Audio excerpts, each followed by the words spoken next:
کفار و مشرکین کو اللہ کے نبی صلی اللہ علیہ وسلم نے کتنے ہی معجزے دکھائے، دشمنان اسلام نے کس قدر مسلمانوں پر ظلم کیا ہے۔ اسلام کا ابتدائی دور اٹھا کر دیکھیں، مکی دور اٹھا کر دیکھیں، مدنی دور اٹھا کر دیکھیں،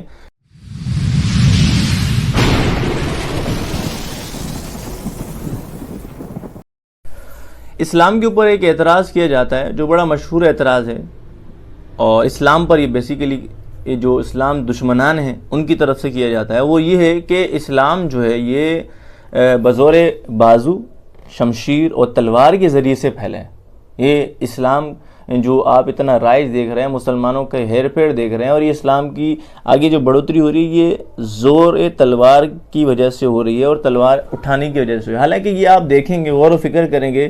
تو یہ سراسر بہتان، الزام تراشی ہے اور بددیانتی ہے۔ حقیقت جو ہے وہ اس سے بالکل مختلف ہے، کیونکہ اگر آپ دیکھیں تو اسلام کا ابتدائی دور اٹھا کر دیکھیں، مکی دور اٹھا کر دیکھیں، مدنی دور اٹھا کر دیکھیں، تو آپ دیکھیں گے کہ دشمنان اسلام نے کس قدر مسلمانوں پر ظلم کیا ہے۔ بے تحاشا ظلم کے ہی نتیجے میں ہجرت کا حکم ہوا۔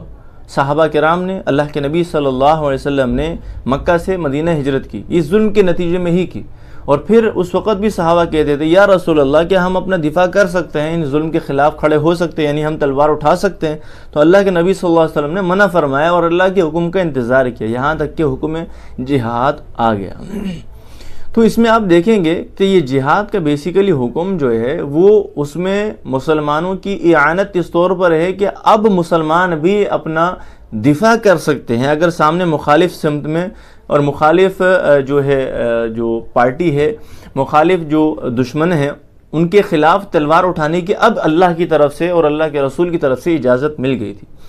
تو اس کے نتیجے میں ہی تلوار اٹھائے گی، ورنہ حتی الامکان اگر آپ دیکھیں گے تو اللہ کے نبی صلی اللہ علیہ وسلم نے صلح ہی کو پسند کیا ہے اور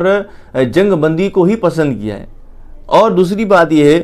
کہ آپ یہ شروع کے غزوات اگر اٹھا کر دیکھیں گے تو فریق مخالف ہی کی طرف سے پیش قدمی کی گئی ہے کہ جس کے نتیجے میں بھی اللہ کے رسول صلی اللہ علیہ وسلم نے حکم جہاد دیا اللہ کے حکم پر ہی۔ اور دوسری بات یہ ہے کہ اگر آپ صلح حدیبیہ کو اٹھا کر دیکھیں گے تو اس میں آپ کو صاف واضح طور پر پتہ چل جائے گا کہ اللہ کے نبی صلی اللہ علیہ وسلم وہ تو صلح پسند انسان تھے، ایک شفیق انسان تھے، اور ان کو صلح بہت پسند تھی اور جنگ و جدال سے جو ہے حتی الامکان گریز کیا کرتے تھے۔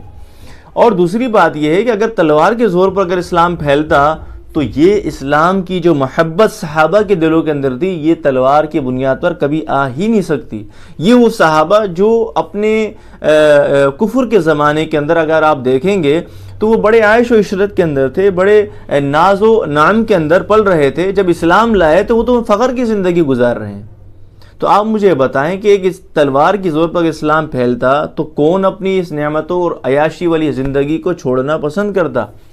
اس سے معلوم چلتا ہے کہ اصل حق جو ہے وہ جب صحابہ کے سامنے ظاہر ہوا اور للہیت جب صحابہ کے سامنے کھلی اور نور نبوت جب ان کے دلوں میں منتقل ہوا تو اللہ رب العزت نے ان کو ایمان کی توفیق سے نوازا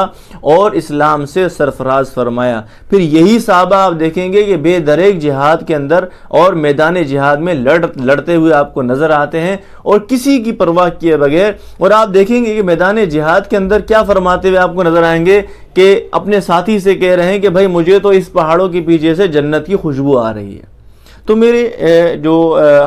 دوست اور احباب جو یہ ویڈیو دیکھ رہے ہیں تو اس بات کو خوب سمجھ لیں کہ اسلام جو پھیلا ہے وہ اپنے اخلاق، اپنی دعوت اور اپنے طرز زندگی، اللہ کے نبی صلی اللہ علیہ وسلم نے جو اللہ کے احکامات صحابہ تک پہنچائے اور پھر صحابہ نے وہ جو عملی طریقہ بتایا ہے